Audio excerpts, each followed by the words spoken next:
9월 16일 새벽 예배를 시작하겠습니다. 다 같이 주님이 가르쳐 주신 기도로 기도하시겠습니다. 하늘에 계신 우리 아버지, 아버지의 이름을 거룩하게 하시며 아버지의 나라가 오게 하시며 아버지의 뜻이 하늘에서와 같이 땅에서도 이루어지게 하소서. 오늘 우리에게 일용할 양식을 주시고 우리가 우리에게 잘못한 사람을 용서해 준 것 같이 우리 죄를 용서하여 주시고 우리를 시험에 빼지지 않게 하시고 악에서 구하소서. 나라와 권능과 영광이 영원히 아버지의 것입니다. 아멘. 다 함께 찬송가 93장 찬양하시겠습니다.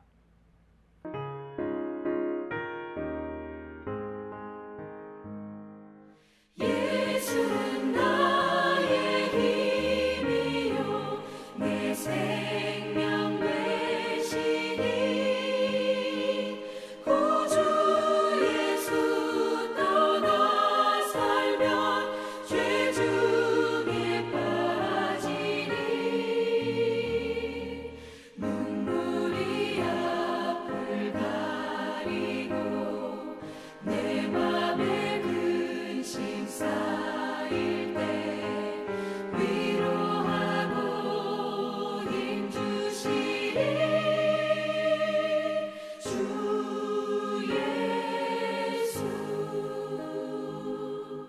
예수는 나의 힘이요 내 친구 되시니 그 은혜를 간구하면 풍성히 받으리. 햇빛과 비를 주시니 추수할 곡식 많도다. 귀한 열매 주시느니 주 예수.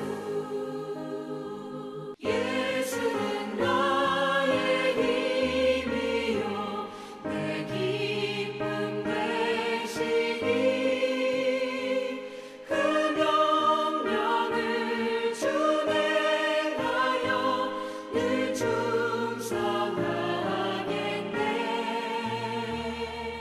주야로 보호하시며 바른 길 가게 하시니 의지하고 따라가리. 주 예수.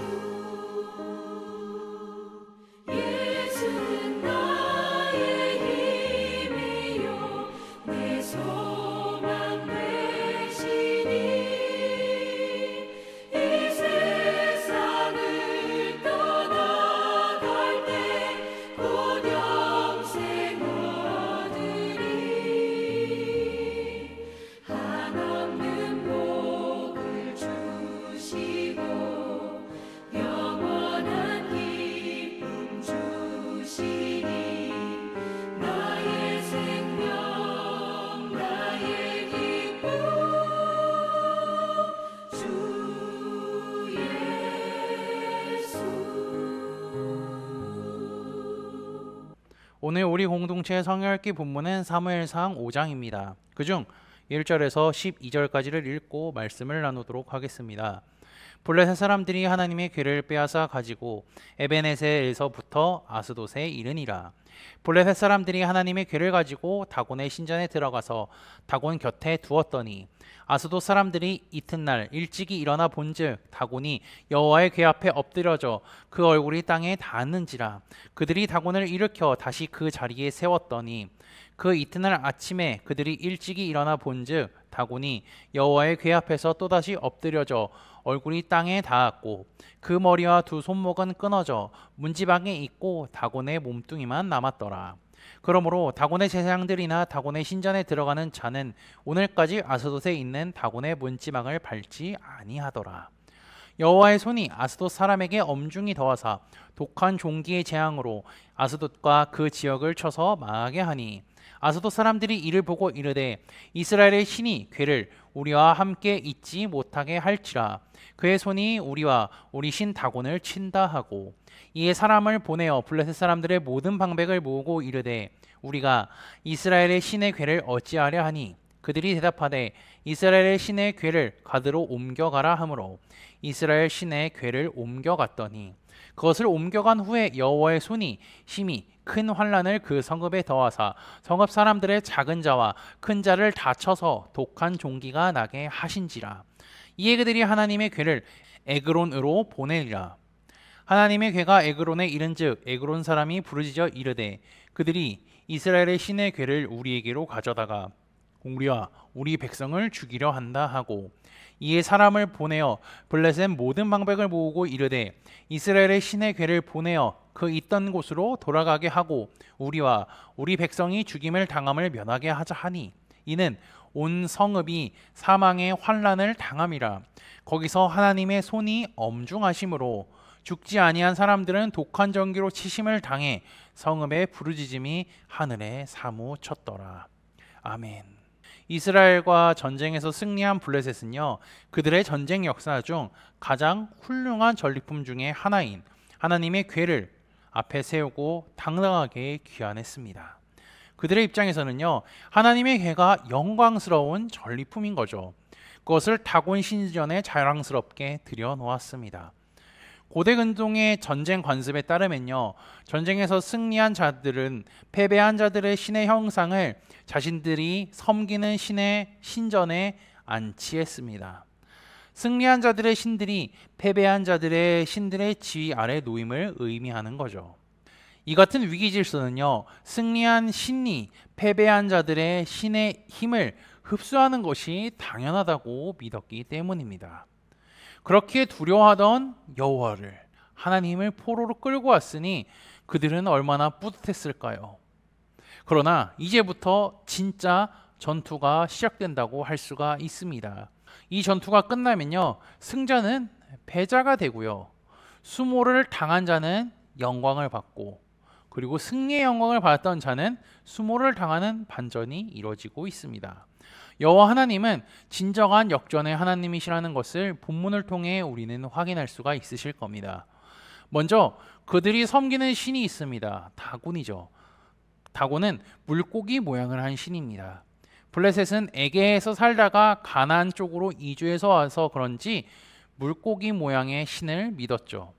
그들의 도시인 아스돗, 가사, 벳산을 중심으로요, 다곤 신에 대한 믿음이 퍼졌습니다.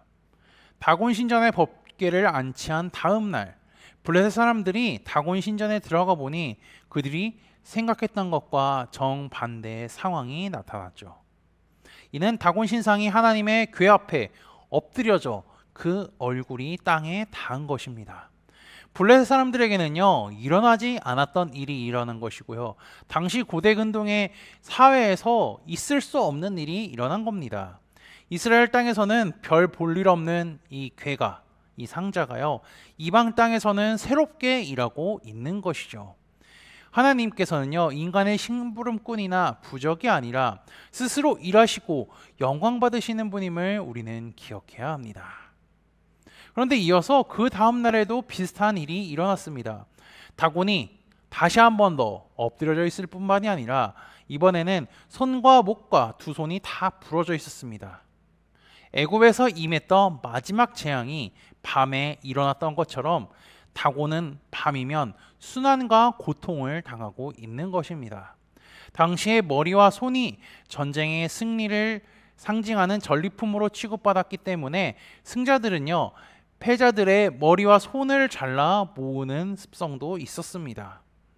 이틀 전만 해도요, 절대적인 승자로 보였던 다곤이 어제는 하나님을 경배하는 자가 되었다가 오늘은요, 희생 제물이 되었다는 것을 의미합니다. 게다가 그의 머리를 잃은 것은요, 사고력이 없어졌음을, 그리고 손을 잃은 것은 능력이 없다는 것을 상징하며 하나님 앞에 똑바로 설 수 있는 자는 이 세상에 누구도 없다는 것을 의미합니다. 이러한 일로 인하여서 그 신전에는 새로운 전통이 시작하는 계기가 되었 겁니다. 그래서 문지방을 밟지 않기로 결정한 거죠. 우리가 볼 때는요, 이것은 참으로 어리숙한 일이라고 할 수가 있습니다.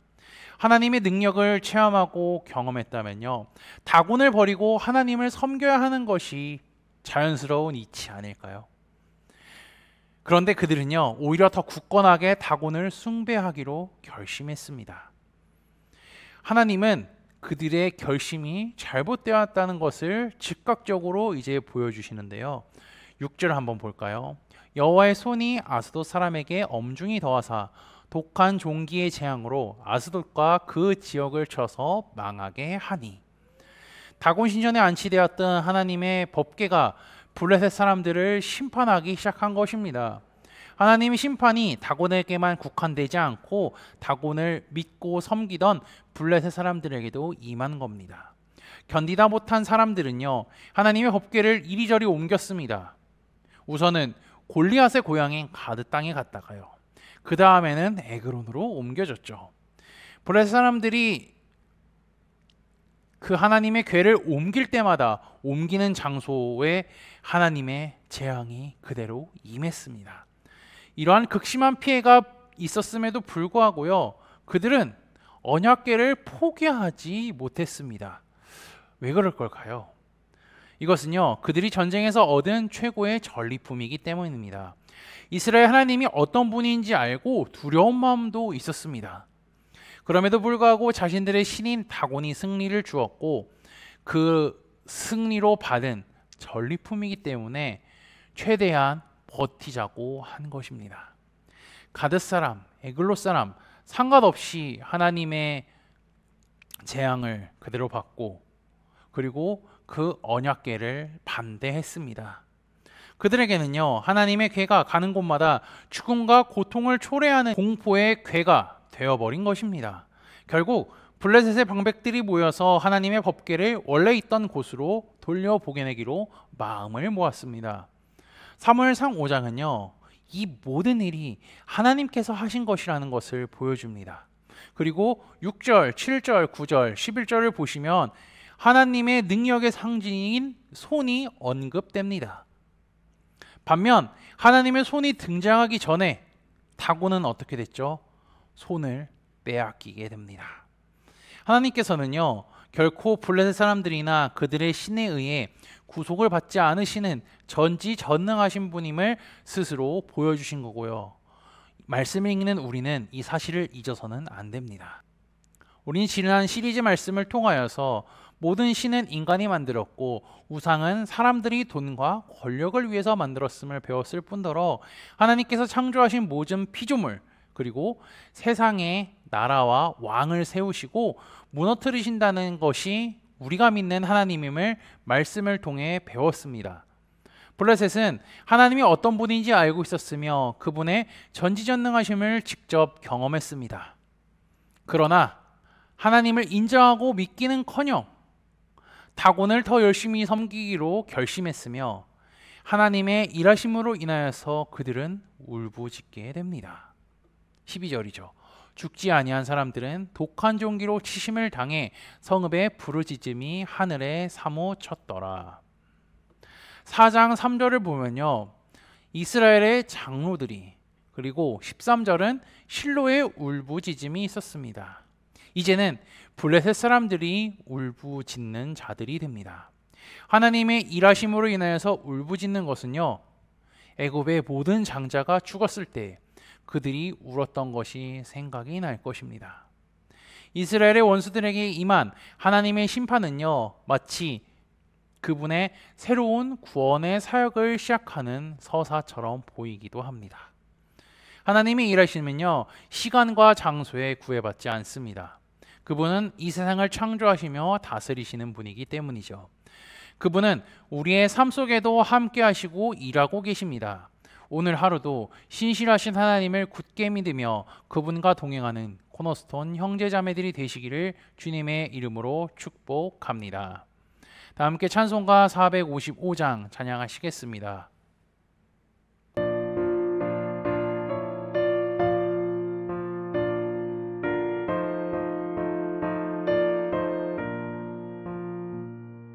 주님의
다 함께 기도하시겠습니다.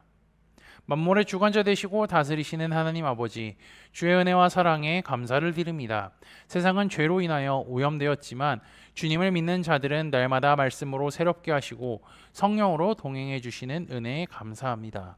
우리가 날마다 주님의 말씀을 보고 읽는데 힘쓰게 하시고 주님 손 꼭 붙잡고 살아가는 하루가 되게 인도하여 주옵소서.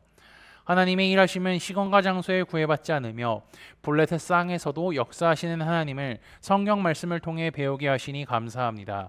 하나님께서는 이 세상을 창조하셨고 다스리신 분임을 기억하게 하시고 하나님의 능력이 나타났을 때 블레셋처럼 하나님을 거부하고 믿지 않는 것이 아닌 하나님의 주권에 엎드려 순종하는 우리가 되게 인도하여 주옵소서. 지난주 가을 수련회를 통하여 형제자매들과 함께 하나님께서 만드신 자연 속에 교제하게 하시니 감사합니다. 수련회를 통하여 하나님의 인도하심을 깨닫고 배웠사오니 그분의 말씀에 순종하여 믿음의 길을 걸어가도록 하옵소서. 아울러 우리 안에 뿌려진 믿음의 뿌리를 가꾸기를 힘쓰는 코너스톤 형제자매들이 되도록 인도하여 주옵소서. 예수 그리스도의 이름으로 기도합니다. 아멘. 이 시간 합심으로 기도할 제목들을 나눕니다. 먼저 깨어있는 신앙과 하나님 나라를 사모하고 주님의 다시 오심을 기다리며 살도록 기도하시고 지금 당하고 있는 어려움을 극복할 수 있는 믿음과 지혜를 위해 기도하시기 바랍니다. 교회를 이끌어 가시는 사랑하는 담임 목사님과 사역자들을 위해 기도해 주시기 바라며 오늘 진행되는 화요 성경 공부와 목요 목회자 세미나를 위해 소그룹 원들을 위해 환우의 건강과 회복을 위해 각자 가지고 계신 기도의 제목들을 놓고 기도하시길 바라며 오늘도 주 안에서 승리하십시오.